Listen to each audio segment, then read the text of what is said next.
Quality check பண்ணுறது, அப்புறம் packet எல்லாம் எப்படி போடுறாங்க அப்படின்னு சொல்லிட்டு பார்த்துக்கலாம்.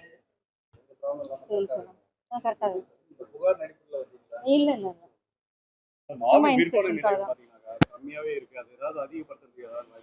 இல்லை, அது பரிசீலனை இருக்கு, கண்டிப்பாக அதிகப்படுத்தும். அதுவும் சார்கிட்ட பேசிட்டு இருக்கோம், மாண்பு முதலமைச்சர்கிட்ட பேசிட்டு இருக்கோம். கண்டிப்பா சீக்கிரமா சொல்லுங்க. பொதுமக்கள் வந்து பாத்தீங்கன்னா கொள்முதல் பண்றாங்க, பால் கொள்முதல் பண்ண பாத்தீங்கன்னா அது விலையை வந்து அதிகரிச்சு கொடுக்கணும்னு சொல்லிட்டு கோரிக்கை வச்சுட்டு இருக்காங்க. அதுதான் தமிழக முதலமைச்சரும் உயர்த்தி தரும்னு சொல்லியிருக்காரு. அது குறித்து எப்ப நடந்தாரு? அதான் சீக்கிரமா சொல்லிடுவாங்க. அது பரிசீலனை இருக்கு, சொல்லிடுவோம். ஆவின் கடைகள்ன்ற பேர்ல பல பொருட்கள் இருக்குது. ஆனா ஆவின் பால் பாக்கெட்டோ ஆவின் எதுவுமே கிடைக்க மாட்டேங்குது. நிறைய கடை இருக்கு. அதுக்கு நடவடிக்கை இருக்குமா? இல்ல ஆய்வு அதெல்லாம் கூடிய சீக்கிரம் நிவர்த்தி பண்ணிடுவாங்க. உங்களுக்கு எல்லா ஆவின்